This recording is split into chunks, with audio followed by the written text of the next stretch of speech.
Well, if you'd like even more further proof that the recording system on the PS4 is poorly designed and terrible and just all around not good. Uh, after at that last death, I went, oh my god. And then I went to kind of readjust the way I'm sitting because I've been playing for like 5 hours. And I take I take my right hand off the controller and put it on the arm of my chair to kind of like brace myself to kind of like readjust my butt. And in like just like kind of like the of doing that, my left thumb touches the share button, which brings up the share menu. And of course, I learned my lesson in Resident Evil 7 that if I accidentally bring up that menu, I had better click save video. And I almost didn't. I almost, because I've brought, the number of times I've accidentally brought up that menu because of the just dumbass fucking piss poor placement of that button. Like, I'm sorry, but the placement of the share button is the worst design Sony has ever done when it comes to their controllers. Out of everything they've ever done with any of their controllers, that's the worst. Which, by the way, did you know that the original design of the the fuck is up there? Have I been up there? I don't think I have. The original design of the PS3 controller, where it looked like a boomerang, they changed that because they got so much negative feedback on it. But the sad thing is that the only negative feedback they got was people seeing it on the internet and just being fucking annoying, being stupid. Just being stupid people on the internet, and giving their opinion, giving their fucking stupid, uninformed opinions without having a clue what they were talking about. In truth, pretty much everyone who actually had a chance to hold the controller and try it out said that it was extremely comfortable, and many have even said that them redesigning it to look more like a regular DualShock was a step back and it was less enjoyable to hold than the boomerang controller. So, just throwing that bit of trivia out there at you. But anyway, when I saw that I had accidentally brought up the menu, I almost exited it because the number of times I've accidentally, because they fucking put it like literally right next to the fucking D-pad, and not only right next to the D-pad but also right next to the little touchpad. So the number of times I've accidentally touched the share button when I didn't mean to, and brought up that menu, and so it's just like muscle memory to back out of it when I accidentally bring up that menu, and I almost did, and lost 40 minutes of me struggling against Signor Crustacean, or no, Crablante. I'm gonna call him Crablante. If you've seen One Punch Man, you'll get it. If you haven't seen One Punch Man, fuck off, because you aren't my friend. You know what annoys me? Is that I actually see a lot of videos. I don't watch them because that, even without what I'm about to say, these kind of videos have always just seemed stupid to me. But I've seen videos. What the fuck? Oh yeah, isn't that a thing that my horse can do? Wasn't that a thingy that my torrent can do? Yeah.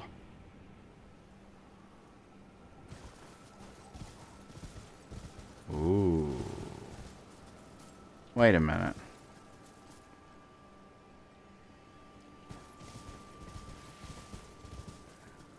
Is this? Okay, this is a new place. I thought this might be that place that I got to when I like shortly after I got torrent. And I was actually annoyed for a second because I knew I wouldn't survive the fall back down to get to where I wanted to go. Although I guess that annoyance would have been gone pretty quickly when I realized that I can quick travel. But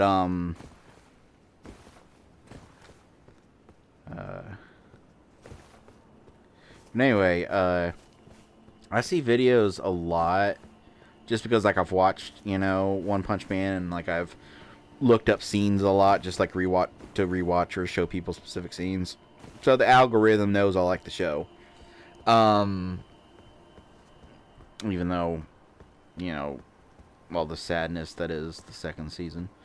Long story short, for those that don't know, they decided to be super El Cheapo, and even though the first season was fucking phenomenal and extremely well animated, they decided, no, we want to save money. And they gave the second season to a studio that I think up until then had only animated like Bishonen. I'm probably pronouncing that wrong, but like those shows that are like basically for girls, which I'm not like saying shows for girls in like a negative way, but like show like not stuff like Sailor Moon, because those that kind of stuff has like a lot of like cool like sequences and stuff, like transformations and fight sequences, blah blah blah. But like romance, like you know what I'm saying. And so they just gave it to a studio that was just abysmal, just to save money. And the drop in quality for the animation between the first and second season is one of the biggest drops in quality of animation that an anime has ever seen. And literally the only thing that makes the second season worth watching is just the fact that the source material is so good. So like the humor is still there, like the jokes are still there. Oh,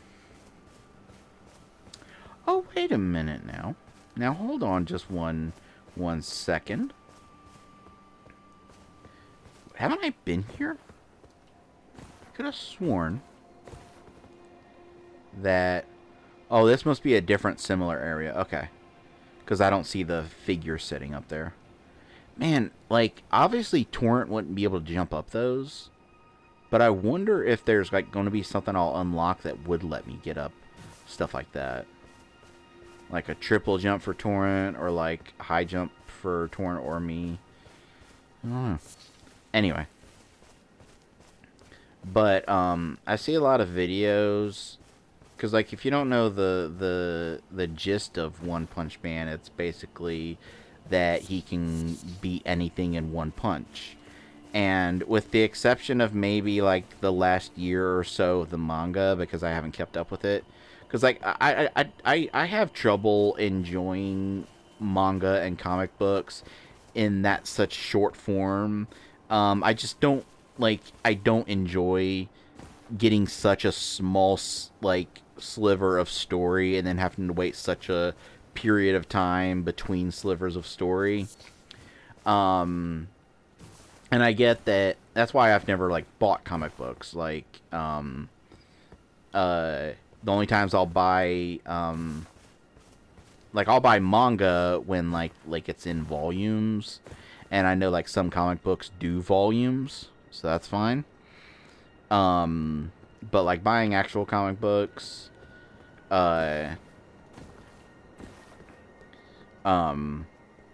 spending, like, upwards of $5. Like, I honestly don't know how much comic books cost. When I was a kid, they were, like, $3 or $4 or $5, but I'm guessing they're probably more expensive now. I think the only comic books I ever bought in my life were the, Johnny the Homicidal Maniac ones, because I was just a really big fan of Vasquez, and I loved all his work.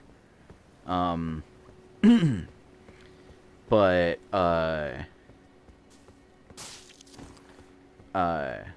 anyway, the whole thing about One Punch Man is that he can beat anything in one punch, and with what I was going to say, the exception of if anything's happened in to change that in like the last like year or so of the manga that I haven't checked out, that I plan to like just as it gets like I'll read it online as it gets translated, which I know like some people don't like that. They see it as stealing, but the problem is there's always such a, which I don't know if the same is true for like like a lot of like everything. So I should probably look into that. But like I know that there would have been mangas that I liked back in the day that it would be like over a year before an issue that was in Japanese would get an English release. And fuck, you know, being, you know, such a big fan of that stuff and being like parts of like communities and stuff, by then I'd have all the fucking plot points spoiled for me. So I just read stuff as like as it got fan translated. But anyway, his whole thing is that he can beat anything in one punch, and it's a comedy, and like the fact that he can beat anything in one punch is played for laughs. Like he's frustrated because he can't find a, you know, decent challenge, and like there's a lot of like dry humor of like villains going on, like their big epic villain speech, and then he just like kills them in one hit. Because like there's a whole, like one of my favorite moments in the entire series is when this one villain gets so mad, like he goes into rage mode, and he's like talking about how like once he goes into rage mode, he goes on like a rampage that lasts exactly 1 week, and in that week he'll just destroy and kill, and he's like really rubbing it in how by putting him in that rage mode, Saitama, the main character, has really fucked up because he's basically doomed a bunch of people to die because they put the guy in rage mode. And he's like, and at one point he says, so this destruction will last until next Saturday. And that's when, you know, Saitama is like, oh god, what have I done? And like he keeps like saying, like you really see like the panic in Saitama's face, because you think he's, you know, panicking about what he's done, about, you know, the people that'll die and stuff. And then he's like, you said that it'll last until, I really don't want to go to that hot air balloon because I don't want to know what it is, and it's creeping me out. And he says, like, you said it'll last until next Saturday, which means today is Saturday, which means I'm missing bargain day at the supermarket. And like that is the moment that he freaks out, and then he just like knocks the bad guy into just smithereens in just one like little swipe. And then he like turns to his friend and says, and starts panicking, and then his friend says, if we hurry we can get there in time. And so you realize that he wasn't panicking because of the whole rage mode thing. It was just that he was missing bargain day at the supermarket, and he was upset about that. Oh shit. I like how they fell down after it. That's funny. What are you doing, dude? I'm not... Okay, I can't even get... I honest to God cannot even get mad at that death, because that was just funny. That whole encounter was just hilarious. Seeing them, like, spazzing out and then falling over. And then him just like leaning back and just pew pew pew pew pew pew pew pew pew. Oh, that was great. I loved that. Anyway, but what I was talking about is like I'll see videos that will like try to do analysis and like basically like say like what, you know, manga and anime characters they think could beat Saitama, like who they think, like obviously a contender that usually gets thrown around is Goku, and like they take the shit so seriously. And to start with, I've never cared. Like I've always thought the who could beat who thing is just such a stupid part of any fandom, because like every story is going to take place in a different universe.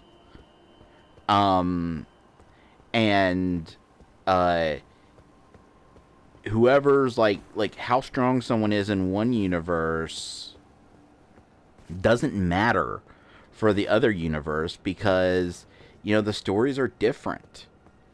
There's characters in some, comic or anime or whatever universes that don't really have any powers and aren't super strong, but they could still be heroes within their universe, because like the story, like the villains they go up against and like what they have to deal with, what is available matches, and it's like set up in a good way.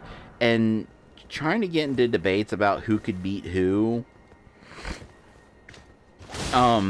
just seems stupid. Like that honestly, I don't get why.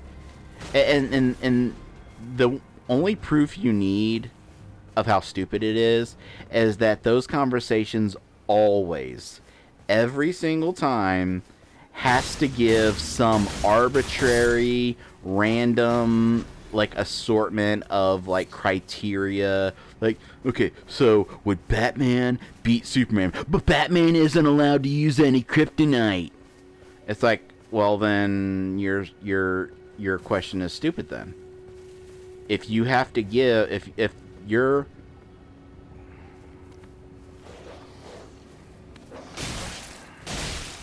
okay, could you really fuck off, because I'm trying to figure out what the fuck I'm looking at.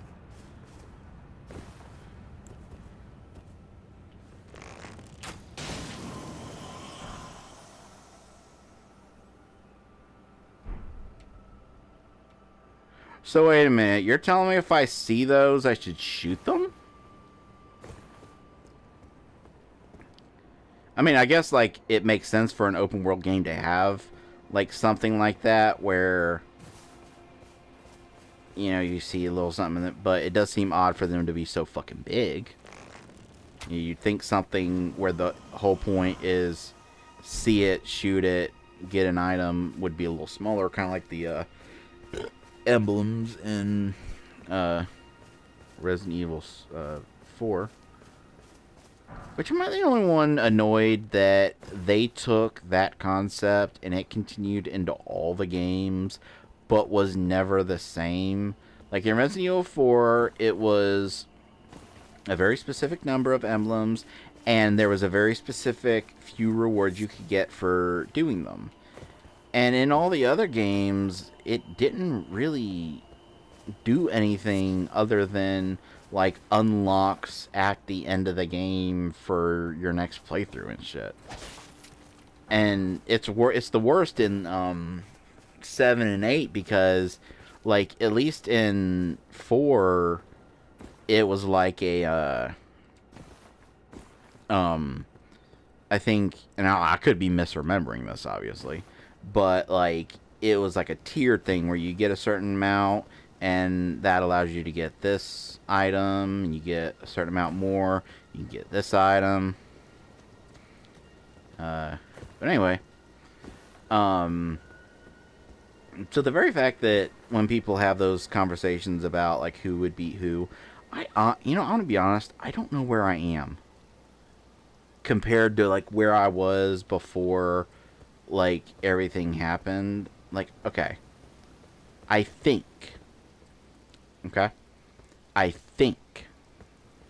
I think I was up there. And then I think, you see how that drops down? Like, hold on. You see how that drops down right there? I think the village, the little itty bitty village that I found is right there. Yes. And then I went down, and then I came through this swamp. and then I used that thing that let me jump up here. So I'm in a new area, but I skipped a lot to do it. Not sure how I feel about that. Because, like, I feel like it, like, being able to, like, jump up like that without fully exploring an area can make it easy to... Like, I do feel like one flaw that this game is gonna have is that it's gonna be pretty much impossible to 100% it without a guide. Which, to be fair, is par for the course in Souls games due to the way the quests work.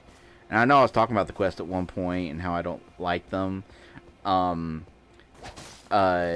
Because it's like so hard to complete a quest without a guide or without just getting lucky. And I think the reason I don't like that is, like, it makes sense within the world, and it does make the world feel more realistic, more lived in, that, like, some of these things can just happen without your, you know, input. Like, things can happen just without you really having much say in it. Like you're not the center of attention. Even though you end up, like, in the story, you, like, in, like, the endings and whatever. In the endings and whatever, you end up playing a pretty fucking huge role. Within those individual stories, you're not the center of attention. And I will say that it does, like, bother me. And this is why when I first brought that up, I was saying how the other end of the spectrum is worse. And, like, I'll definitely... Can we? Okay.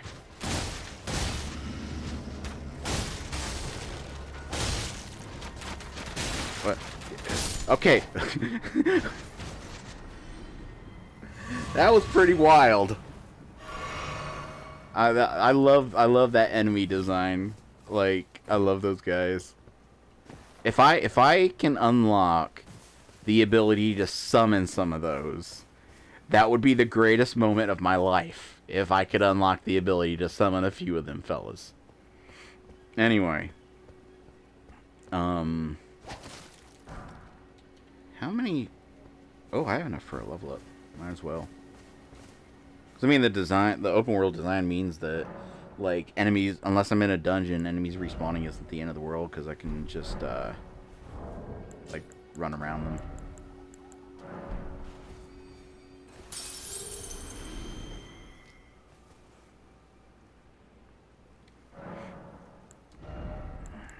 Endurance. Okay, let's check if I'm still mid-rolling. Yep, medium load. Okay. Hold on. If I go into explanation, will I see... it'd be nice if it told me, like, there, what the thresholds are. Instead of, like, me having to either look it up or experiment. Let's go ahead and remove that. Alright. Remove those. I guess equip those.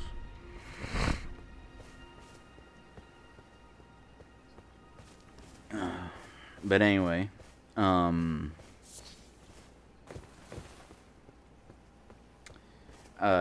like that it feels like you're not the center of attention in this world, and that, like, even how, like, as you progress throughout Dark Souls 1,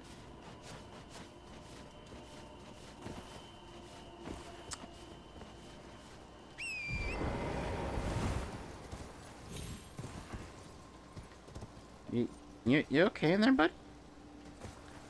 I'm not crazy, right? You saw that. That was a thing, right? Anyway, like how in Dark Souls 1, as you progress, people will, like, come and go from the Nexus, and, like, you know, like, I can get how it could be frustrating, when, like, your only source and this is where I do feel like the games kind of fail a little. How like there's some types of builds that kind of live or die based on if you just happen to meet the right uh, NPC. And obviously, even someone who does a lot of exploring has, it's not that difficult to miss an NPC or two, especially with the way some of them like to be hidden away. Now, in Demon Souls, it wasn't too bad because even though Yuria had the some of the best spells, you could you could still easily get by without her spells, and her spells were more like end game stuff anyway. Um, but like, there's some of the games like for instance in Dark Souls 1, that dude that I think if you there's a certain type of pyromancy flame or something, and if you find it, he'll ask you where you got it, and you can either tell him where you got it or not tell him. And if you tell him, which seems like a kind thing to do, he's always been nice to you. He's always been a pal. What are you doing? It doesn't seem like it's that big a deal to tell him, but that ends up being the wrong choice. Because if you do tell him where you got it, then he ends up dying down in the place where you got it, trying to find it himself, and then he goes hollow. But then because of that, boom, you've just lost your pyromancy vendor. And yeah, to be fair, magic in those games is so overpowered that you can really get by with literally just the starting fireball and maybe a few ones that you can find throughout the game. But still.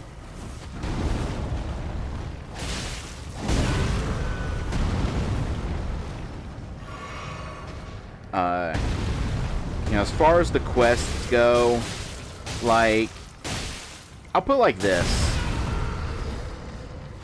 I think the part that bothers me isn't that it's easy to fail quests through no fault of your own, because there's no quest log, and the fact that there's no quest log is actually important. Like, there being no quest log is important because it shows that... Oh boy. Can we have a conversation about this?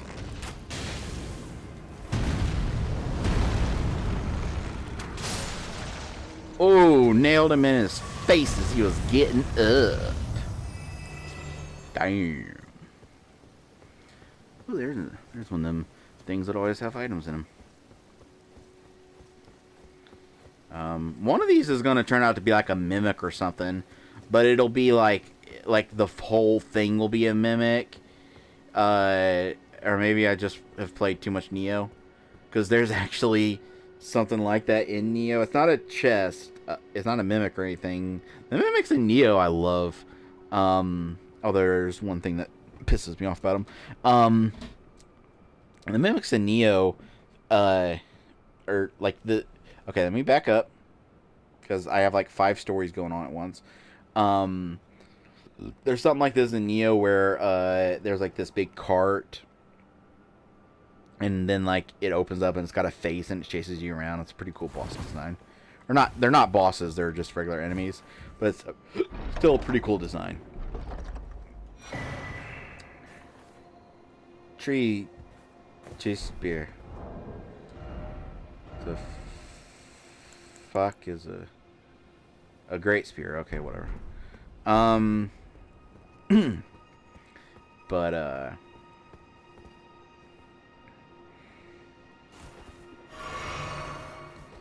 God, I have so many thoughts. I'm sorry, I got ADHD. I can't keep my thoughts straight, and I wish I could. Okay, so I was talking. Oh god.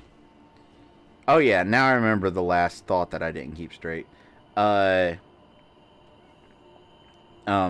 this was like the thought that began it all. The ELG thought. Uh, when it comes to One Punch Man, um, the reason those videos like annoy the hell out of me is that they completely miss the fucking point. Anyone who tries to have any serious conversation about what characters could beat Saitama. How many souls do I got? Nope. That's something you gotta be, that's really. I don't want to get mad, but that's something you gotta, like, really be careful of with open world design is them invisible walls.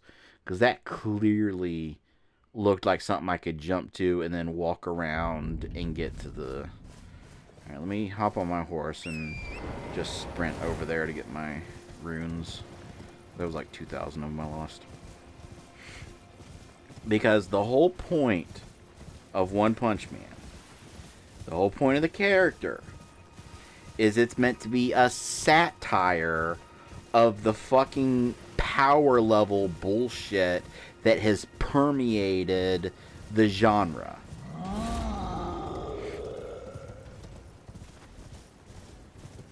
Saitama exists as kind of a spoof of all that, power level nonsense.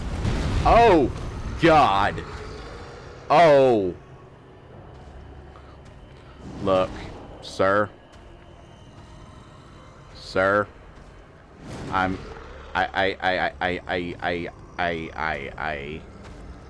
Did not mean to upset you. If you like Goku, that's fine.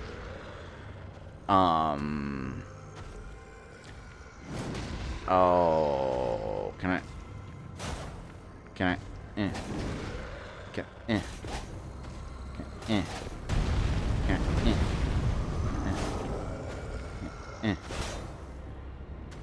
Like.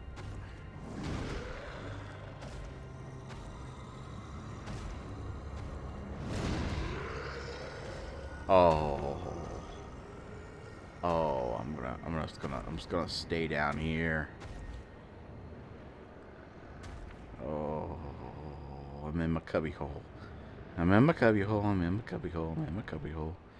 It's not as cozy as a palanquin, but it'll do in a pinch. It'll do in a pinch. I'm in my cubby hole. Oh, I'm in my cubby hole. You need to trim your toenails. Oh, I'm in my cubby hole. Oh dear. Okay, let's try to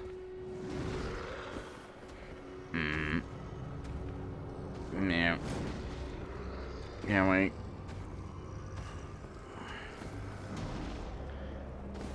Okay. Oh. Oh. Oh.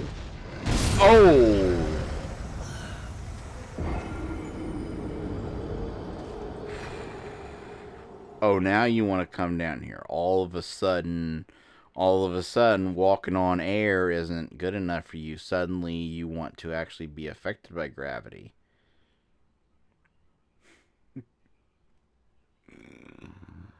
Oh, Jesus Christ. Anyway, I think another, like, random trace of thought that I didn't finish was just when I was just talking about the quests. Like, as I said, I don't like how in most games quests feel like... It feels like the entire world... It feels like a theme park. Like you go to a theme park, or like, and like the characters are there, and they act like they're there, like they're so happy to see specifically you. They see a million people a day, but they're happy to see specifically you. And it's just like it ends up feeling like the entire world exists just for you to play hero. That everyone's problems, like this is even just ignoring the fact that a lot of the problems you solve in RPGs, especially like near the beginning, are shit that makes you go, well, why have you not done this yourself? Like literally, why are you standing around waiting for me to show up to do it for you? But like,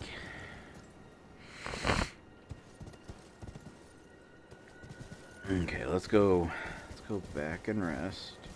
So I think I got another level up in me, good sir. I mean, I don't, but I think I have one in me when I use my... You know, it'd be nice.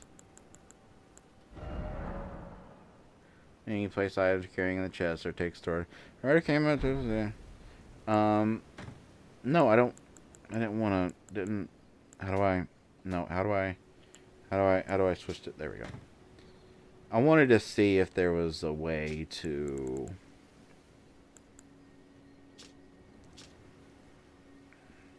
I was hoping there'd be a way to use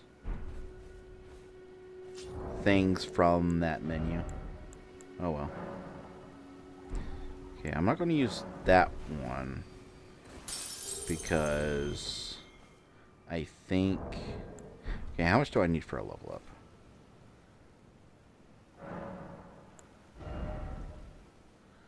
Okay. Because I can... Luckily, I can find out how much one will grant me just by trying to sell it to a shop and seeing how much it sells for, since it sells for the same amount that that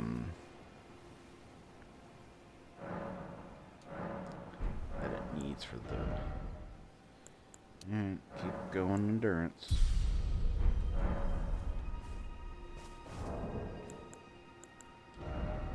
Still medium load. That's fine. I mean, I'll probably get like different equipment later on anyway. Alright. So anyway.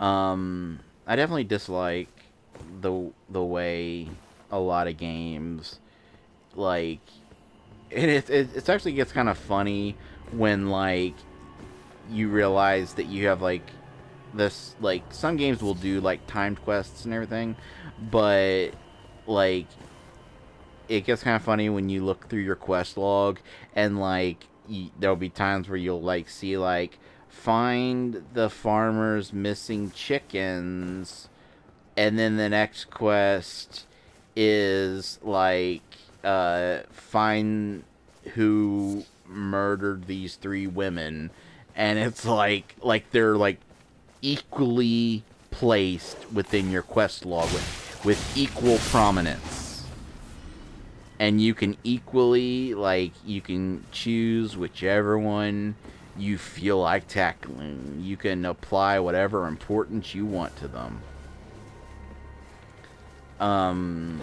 So like on that level, I like that you can fail, like I would actually even go as far as to say, like, some people may disagree, but I would even go as far as to say that like a character in Dark Souls dying, that in like another playthrough you can save, I would even go as far as to say that doesn't count as you failing the quest. That's just the ending you got for that quest.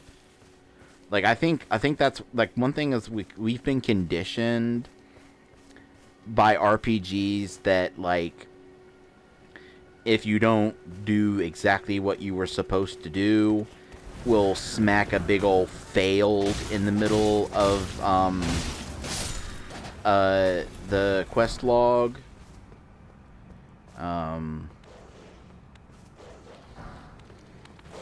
And I think we're kind of conditioned by that to think that any quest with like multiple possible endings If you don't get the best possible ending to that quest, well, then you failed that quest.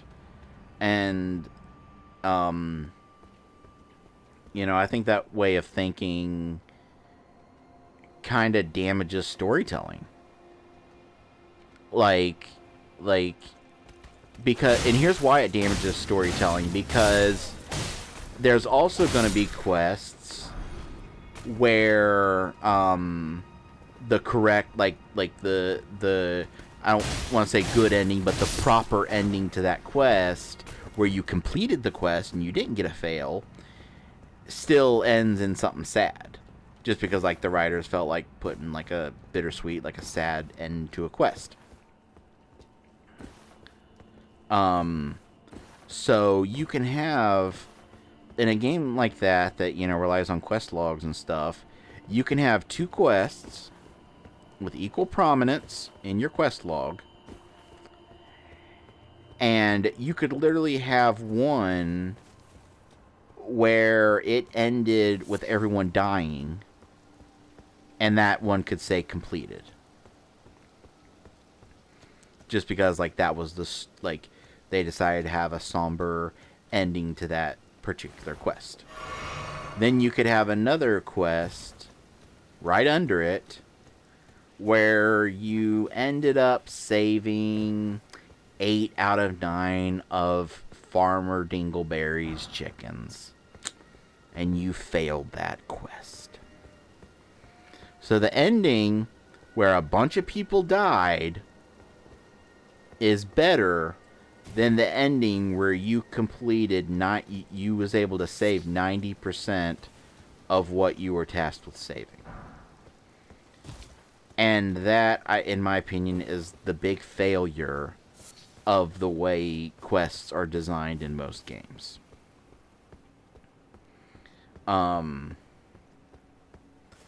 So having a quest in a game like this, like in the Souls games, where, like I said, like when I was mentioning in a past video, where like I would kind of jokingly put it, like jokingly but not really jokingly, put it like kind of distilled it down to, you chose to explore this location before exploring this location. Well, this NPC's dead now.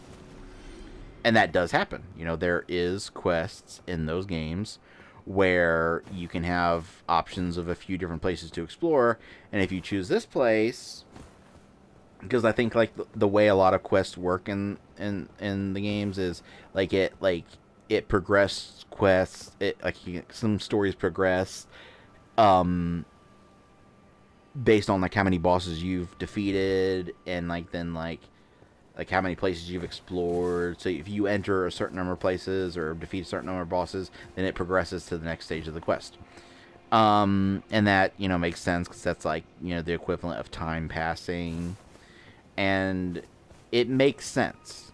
Like, it fits. It makes sense in the world that, like that one, with that in Dark Souls 1, where you're tasked with basically, there's those two guys that are supposed to escort that woman down to the catacombs, and they're base bothically. They're base bothically.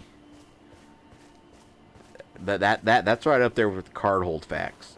They're both basically like shitty, terrible people. And they end up hollowing. Oh, Jesus Christ! Who laughed? I heard someone laugh at me. Oh my God. Oh. Oh dear. Oh dear. Why am I not backing up? I was up against something. Okay, I need to turn around because I'm up against a lot of things and I'm not seeing where I'm going. Okay. Now I'm out in the open.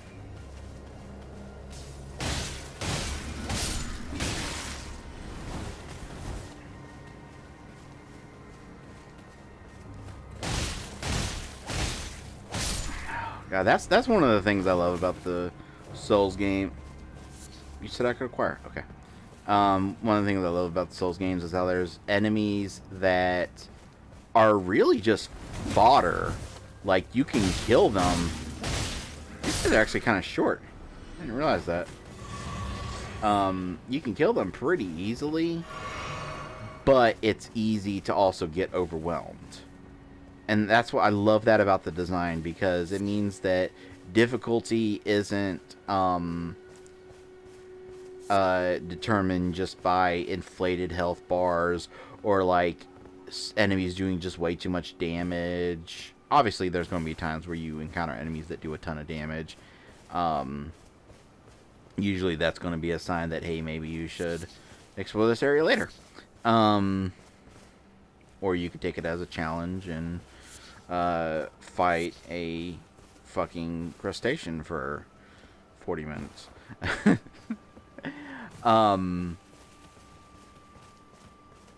I think the thing that made me like, because I'm not egotistical when it comes to these kind of games.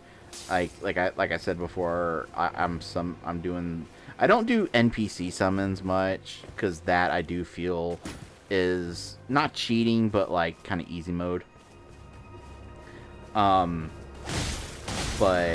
I don't mind using those phantom doggies, because as you can see, yeah, it made the fight easier, but I still really had to stay on my toes, and I still died a few times, and you know, it just, you know, it's a weapon in my arsenal. And the sad thing is that the people that would call that cheating are the same people that, as I keep saying, will go to GameFAQs and they'll find out which fucking giant Buick-sized great sword is the best, and then they'll use it.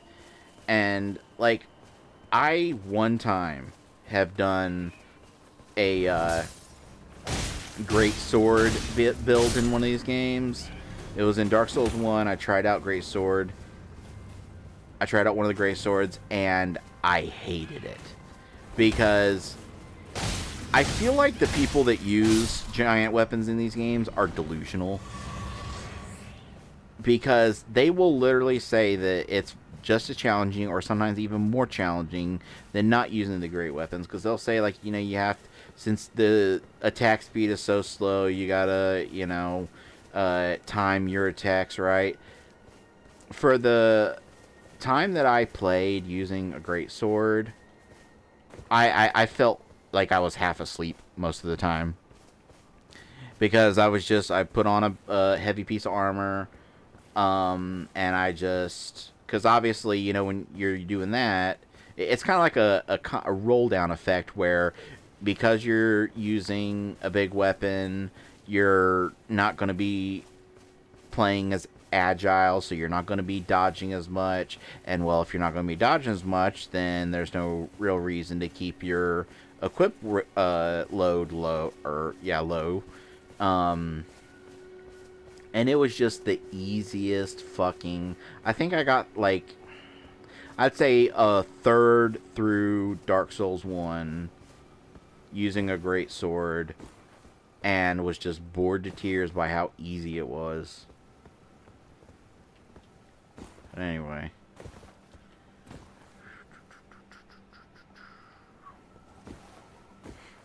So anyway, again, back to what I was talking about. It makes sense within the world. You come across these stories, and yes, like I said, I really think that we've been brainwashed by quest logs. I think quest logs are bad, and it's ironic that guy from the Horizon team that I saw that article about sending out tweets hating on this game. Basically, he's the lead quest designer, and so he's Mr. Questlog Man. You know, quest logs, you know, they're horrible, because, as I said, the fuck is that? As I said, oh no, oh, there's traps, oh, there's traps, oh, there's traps. Oh, someone, oh, I know who did, you set traps. I know who did it. Where are you going? Why were you trying to run around me? Were you trying to backstab me? That was weird. Couldn't roll through you guys. I don't know what that's doing. That stuff they throw, I don't see it having an effect on me. And I can't imagine the purpose of it being solely to obscure your vision, because I can still see their silhouettes. So I don't know. I don't think I'm gonna. I don't have any poison healing stuff. I don't have the recipe. Oh, I do have the recipe to craft it, and I just so happen to have exactly one of. Okay, I'm gonna hold off on using that until I finish checking out this area.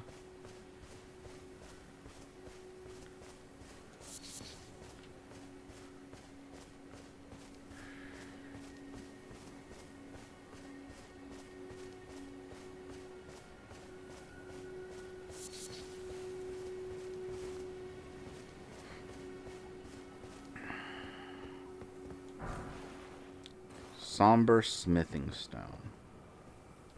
Huh. That's not what I wanted to use.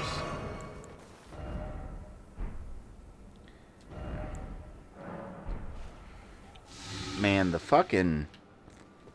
That, I think, is like the slowest a poison has ever been in one of these games, I think.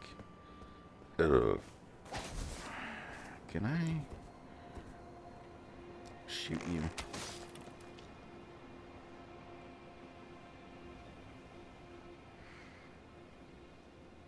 This is where I would edit in that clip from Arrested Development where he goes, well, I don't know what I was expecting to happen.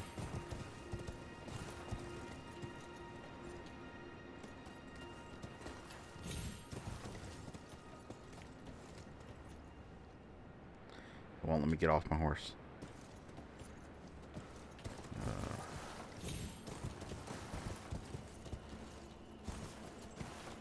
Oh, I guess I... Oh!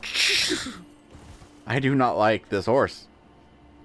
I don't like the way it runs around. Alright, anyway. Okay, I guess I'm done with that area. It was just a little path to get some smithing stones, which is fine. But, anyway, as I was saying, yeah, oh...